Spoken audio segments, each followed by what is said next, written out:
This is a Heart and Hand production.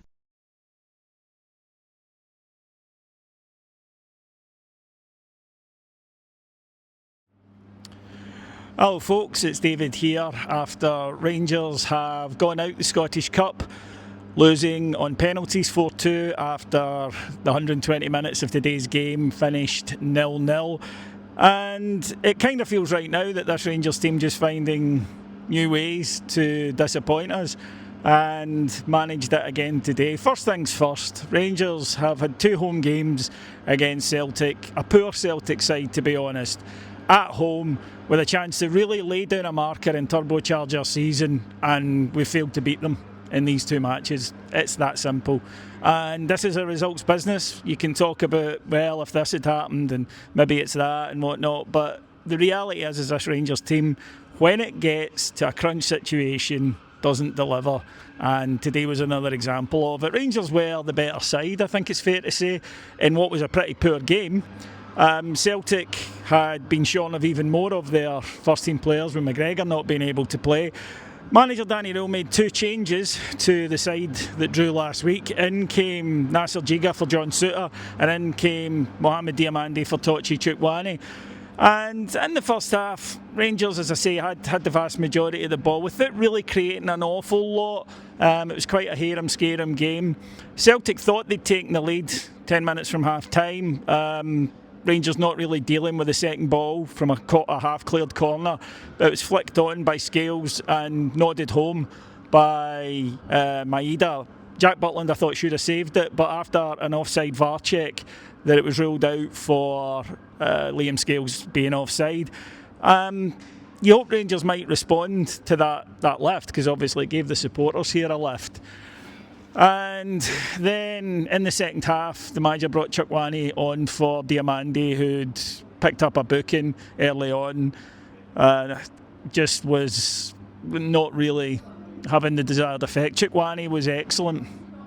And Rangers in the second half, again, most of the ball, but how many times have we said it this season? Final ball, final ball, final ball. Just bad decisions being made, not doing the right thing, not getting enough shots away either. Wanting the extra touch all the time. Failings that we've seen before from this Rangers team. Extra time came and James Tavernier came on. The set piece delivery did improve, and Rangers had the ball in the net from a set piece. A header from Emmanuel Fernandez, but it was ruled out for handball. And Nasser Giga had to go off with 15 minutes to go, and on came John Souttar. And if you wanted a perfect illustration of how Souttar has been one of the causes of Rangers' defensive problems recently, we'd looked totally solid for 105 minutes. Souttar came on and we were a bomb scare within about 5 minutes. He's all over the shop at the moment, and that new deal is not looking great at this point. Rangers probably should have won it with a chance for Yusuf Chermiti, who's of course done well in the last couple of Firm games, but he's put a wee half volley past the post, and that was it. It went to penalties. Tavernier stood up, missed the first one, hit the bar, and then 2-3 down, up went JD Gassama. I don't know why. Players who aren't confident about hitting one shouldn't put their hand up. You could tell he was going to miss, and miss he did, blazing it way over the bar. Those kind of penalties are a lack of confidence. And yes, you can say that it's a lack of killer instinct, a lack of quality or whatever, but the reality is this Rangers team, whenever it gets to the crunch, it doesn't deliver. And no matter how you wrap that up, that's what's in the parcel at the end of it. This Rangers team has now for years done this, where it is capable at times of getting itself into a good position, but then it will go on a run where it lets itself down again. And it's us fans who pay the price of it time after time. The manager bristles when he gets asked about mentality, but it's there for all to see. Football has this way of showing things like that. Are you a side who, when you get into a tight situation, you come out on the winning side? This Rangers team doesn't. When it matters, it consistently doesn't. Semi-final in the League Cup earlier this season, League Cup final last year, losing on penalties. This Rangers team doesn't deliver. and it will need change. Tavernier should go in the summer. I said Souttar shouldn't have been given a new contract. I get why they did it. You know, he's Scottish and whatnot, but at the moment he looks completely and utterly bereft, and he's dragging down people around him. Look like they're terrified when he plays. But this is going to be Danny Röhl's biggest challenge now. There will be discussions about Danny Röhl's future because we seem locked in this movie at the moment, where it's good start, hopes go up, you begin to think we can do something, they collapse, repeat.